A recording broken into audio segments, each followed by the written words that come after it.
እናቴ እኔ ወላጆችን በመስማት ኃላፊነቴን እወጣለሁ።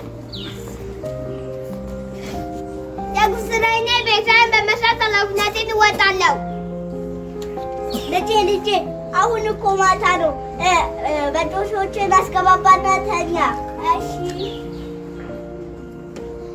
እንዴ ልጄ ሳታስገባባ ነው እንዴ የምተኛው? ይህ እኮ የራስህ ኃላፊነት ነው። እሺ ይቅርታ።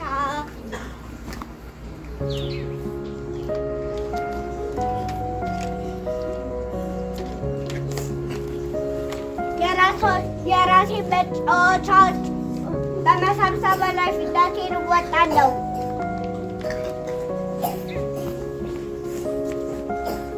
እኛ ኃላፊነታችንን እንወጣለን። እናንተስ? ስላዳመጣችሁን። Present you the meaning of respect and what is the color and the meaning of it. Respect refers to a positive feeling or action shown towards someone or something considered important or valuable, or even deserving of high regard. The color of respect is gold because it represents rarity, permanency, and dignity. Because gold is rare and difficult to obtain, it becomes the best of the best. Respect is golden rule because it says treat others as you wanna be treated. The use of gold in its name expresses its valuable and precious for a human being behavior.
መከባበር ለሰው ልጅ አቤት ደግነቱ ሀገርን ይጠቅማል ለወደፊት ነው።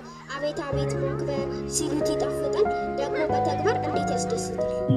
አሁን የማቀርብላችሁ ግጥም ነው። የግጥሙ ርዕስ በጊዜ ተኙ። በጊዜ ተኙ ጠዋት እንድትነሱ፣ በጊዜ ተኙ ጎበዝ እንድትሆኑ፣ በጊዜ ተኙ ኃላፊነታችሁን ተወጡ። በጊዜ ተኙ እኔ እነሳለሁ ሁሌ በጠዋት፣ ቁርሴን እበላለሁ ሁሌ በጠዋት፣ እመጣለሁ ወደ ትምህርት ቤት ሁሌ በጠዋት።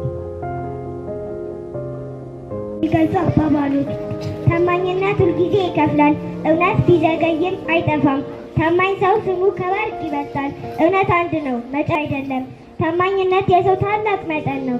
ውሸት ፈጣን ነው ነገር ግን እውነት ይወጣል። ታማኝ ሰው እምነት ይፈጥራል። እውነት ቀላል ነው ነገር ግን ኃይል አለው።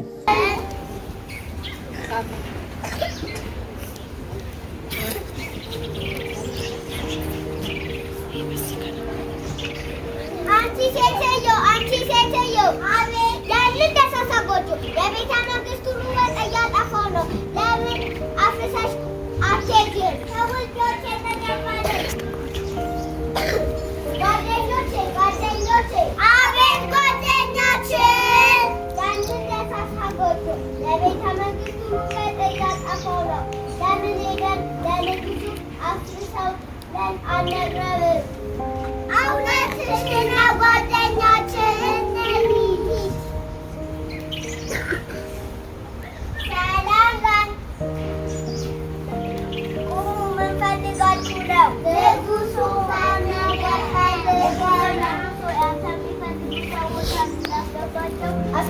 ናቸው።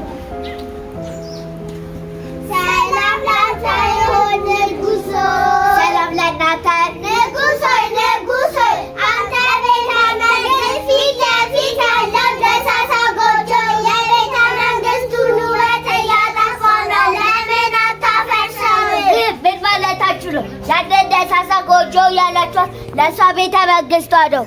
ብትችሉ ታጸዱታላችሁ እንጂ መታችሁ አፍርሰው ትልኛላችሁ። እናንተ ፍትሃዎች አይደላችሁም። ከፊቴ ጥፉልኝ። ሁለተኛ እንደዚህ ብላችሁ እንዳትመጡ። ይቅርታ ንጉሥ